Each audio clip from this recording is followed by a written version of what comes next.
A few months after their first video on consciousness, the Thought Adventure podcast team with Hamza Tzortzis produced another video. I have clipped out one discussion with a guest called Thinker Man for further analysis. Please watch my earlier video called Thought Adventure Podcast and Hamza Tzortzis on Consciousness, a Response, before watching this analysis. So I have a couple of questions for you guys. Number one, do you guys think that consciousness cannot be grounded on materialism? Do you think it's impossible? Is that to anyone in particular or to all of us? Yeah, anyone can answer. Hamza, do you want to answer that one? Is it impossible? Yes. This is a theme of this and the earlier podcast, constantly repeating the statement that consciousness cannot be explained purely by physical processes without ever going into an explanation as to why. So there is an ontological problem here. So when we go back to the hard problem of consciousness, there's two questions that we have to ask. What is it like for a particular conscious organism to have a specific conscious experience? And the other question is, how does this inner subjective conscious experience, or how do these qualia, if you like, arise from seemingly cold, blind physical processes? So if we were to know everything about the material brain, would it lead to Sharif to understanding what it feels like, what the Sharif's subjective experience of looking at his phone when he's on this live stream? Yeah, we don't know. We don't know what that is, right? Even if we to map out all the new chemical pathways, all of the neurons, if we to map everything out, it wouldn't lead us to understanding his subjective conscious experience of playing on his phone while he's supposed to be on the live stream, for example. They're just picking on you. The other thing is, okay, fine. So we agree we have this first person fact of inner subjective conscious experience. We all have them. How can we explain that with a materialist ontology? We can't, because physicalism or material stuff or physical processes are blind and cold. What do we mean by this? Blind, there is no intentional force directing them anywhere, and cold, meaning they're not aware of themselves, aware of anything outside of themselves. So how can we get from that? How can we get the richness of inner subjective conscious experiences from this blind, cold stuff? Hamza is committing both the fallacy of composition and the fallacy of division. He cannot see how the richness of human experience and the physicality of the atoms of which we are made can be related. And this is why materialism, just by virtue of what I've just said, it's just not going to explain consciousness fully. Because I think that the experience that we have of consciousness, it depends a large part on the physical makeup of our brain and the memories that we've had, the past experiences that we've had. And the other person, naturally, he cannot have those same memories, he cannot have those same physical brain. And that's a good materialistic explanation for why we cannot understand what it's like for you to have a certain experience. But that does not necessitate that consciousness itself does not come out from purely materialistic things such as the brain. That was an excellent point by Thinker Man. We do not have the same memories or experiences or preferences as others, so we cannot experience the same qualia as others. This is where the concept of the connectome, which I mentioned in my previous video, comes in. The brain is constantly rewiring in response to new experiences and as memories are made. A full mapping of the brain, which is what the connectome is, would differ between individuals, but also within the same individual over time as the brain rewires itself. If we are able to see an individual's full connectome, it's likely that we would be able to experience their first-person phenomena in a simulated setting. You have to assume that the consciousness is reducible to that material or physical description you're providing, then yeah, you can say it all you want. We have no evidence for anything that is non-material. Science works on methodological naturalism, so we are unable to scientifically test for anything non-natural. that different physical structures give you different consciousnesses. But then how are you going to substantiate the idea that that consciousness is reducible to this physical structure is the main question. Emergent materialism is basically saying that you can reduce the inner subjective conscious experience to physical processes, or to a complex mesh of physical processes causally interacting in a complex way. That's what emergent materialism is basically saying. And what emergent materialists say is, once we get to understand all of these individual physical processes or physical things causally interacting in a complex way, we'll be able to solve the hard problem of consciousness.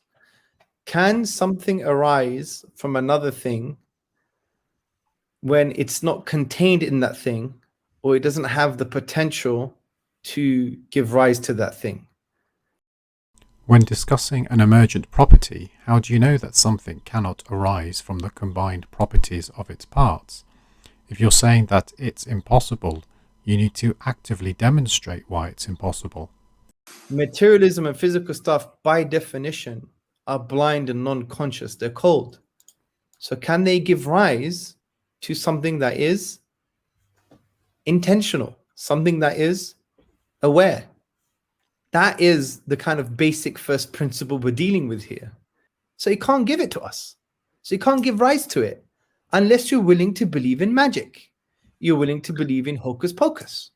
That you get, a blind cold physical process over here. You get another blind physical process over here. You put it into this physicalist hat, materialist hat, and you give it a good shake, and all of a sudden you have something that is intentional and aware. With all due respect, people who argue this are literally telling us you need to believe in magic. If you want to redefine physicalism and materialism to mean that physical processes and physical things actually are aware and they have intentionality and they have within them subjective experience or proto-consciousness, you're defining something totally different now. Nobody is saying that's what the basic elements have in terms of characteristics.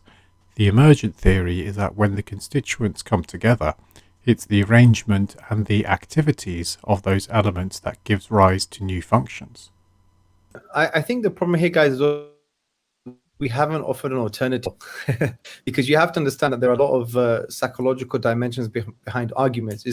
It is with respect to all of us, it is intellectually and spiritually immature to believe that we're just abstract robots, that the inputs and outputs. We have a functionist approach to convincing people. And with this, we reveal their objection to a physical cause to consciousness. It's one massive argument from personal incredulity, where they do not accept that humans are animals, albeit ones with complex brains from which consciousness arises, and a consciousness which does not originate from a divinely implanted soul. Human beings are very dynamic, and we have kind of, even the Quranic discourse and the Sunnah indicate this. We have emotional drivers behind these things. And you know what? They're jumping on the kind of scientific bandwagon, scientific success story, and all this, that, and the other. And what we need to realize is we need to also start now providing the solution or the theistic response that accepts all of the all the physicalist projects like neuroscience and neurobiology, but also has an adequate metaphysic to explain the hard problem of consciousness. I think that's what we should be doing as well. So people are like, oh, that's interesting. They accept some of the science, the neurobiological project, but when it comes to these critical issues that the science can't address and will never address, they have a really good ontology. And that's something that we need to basically spell out. If you had, for example, bits of wood, and you put all these bits of wood together, how are you going to get a Tesla? That's another false analogy.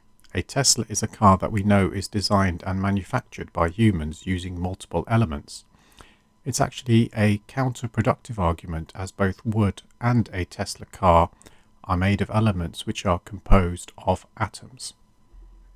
If you had in the beginning of the universe lots of matter, are you going to get mind? And if you think you're going to get mind without having mind in the beginning, or consciousness in the beginning, or awareness in the beginning, then with all due respect, as I said, this is hocus pocus, man. This is magic. You want us to believe in magic, but you're articulating in a way that sounds, a bit smart. Do you have any evidence of consciousness occurring outside of a functioning brain? How can you then postulate consciousness occurring at the beginning of the universe? We can say the same thing about whichever hypothesis you guys put up, whichever religion you guys want to put up. It's the same. Like God says be, and it is. Because what? That's just magic, man. No. That's just magic. Thinkerman has correctly identified any theistic explanation for consciousness as equivalent to magic.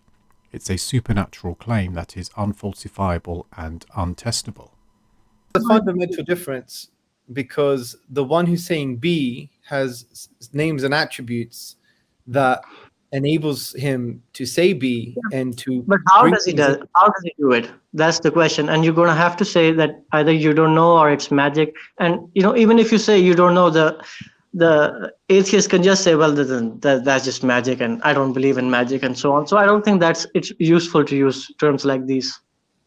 No, because saying I don't know isn't a claim to anything. So they can't say, oh, well, that's just magic, because you've not given an X to say X is magic. You've said I don't know. And here is the profound irony of your position. The materialist is saying it could be this way, but we don't know yet. You are saying it could definitely not be a materialist cause. That is a claim for which you need to provide evidence, yet you have consistently not been able to. Saying I don't know how God does something because by virtue of his maximal perfection is not magic. Claiming that I have this non-conscious reality and all of a sudden appears as consciousness, that's magic. No, that's an unexplained phenomena for which we need to work on. You do not get to call it magic just because it doesn't fit in with your worldview. You either had a god or intelligent being that created human consciousness, okay, or you either had physical, materialistic matter or energy or whatever it was that had the potential to somewhere down the road give rise to consciousness. So both of these are hypotheses. And I'm not saying that my hypothesis is necessarily correct. Neither am I saying that your hypothesis is necessarily wrong. I'm just saying that there's. So that's a good point. We're saying your hypothesis, my brother, is magic, because your words such as potential down the road, what does that mean? Are you saying that all of a sudden blind code physical processes potentially down the road won't be blind code physical processes anymore? Is that what you're saying? Yes, it goes through evolution to form organisms with advanced brains that are capable of consciousness. Where else do you think consciousness comes from, and can you provide any evidence for it? Do you have any evidence for consciousness occurring outside of a functioning brain? I'm not going to allow you intellectually to make an equivalence between your magic and theism, because theism makes complete sense, because you have an all-aware being that brought into existence creatures that are aware. That makes sense, even if you don't know how. It makes philosophical, metaphysical sense as a metaphysical first principle explanation. There's nothing in the neurons. Yeah, there's no, there's no like, the shape of the neuron isn't like the Kaaba. Yeah, the neuron is a neuron. Yeah, it's just a symbol, and it codes for something. Let's say, if we're going to talk about in like computer programming speak, it codes for this particular thought, or a set of neurons codes for this particular set of thought. That code needs to be decoded by something. Yeah, by some mind. Sharif uses the example of Morse code and having a mind being needed to decode Morse code. Morse code is zeros and ones. Similarly, a neuron either fires or doesn't fire. Morse code is just a language, so it needs a mind to interpret. A neuron firing is part of a brain. The brain can interpret the neuron's output and generate an image. You have not demonstrated the need or existence of a mind separate to the brain. I think you are motivated by the emergent materialist project because not of intellectual reasons, my friend, purely because of social, political, and psychological reasons. I think you, and rightly so, you enjoy the scientific project. It's done a great service to humanity. It sounds very intelligent. Human beings have a need to belong. We have a need to feel certain. This is how you shape the social norm in social psychology. It's called informational social influence and normative social influence. If you're not certain about something, you're going to go to the dominant group to gain that certainty. If you don't belong to your subgroup, you're going to go to the dominant group to get some belonging. The rest of this discussion is just repetition of the same points. I will summarize it with this thought experiment. Imagine you are standing on the banks of a river. You want a bridge to cross the river, but you don't know of any bridge that can cross this river. The argument put forward by Hamza and the Thought Adventure podcast team is that it is impossible for any bridge to cross this river. My point is that if they are going to make such a claim, they need to provide the evidence for that claim, and they have consistently failed to do so.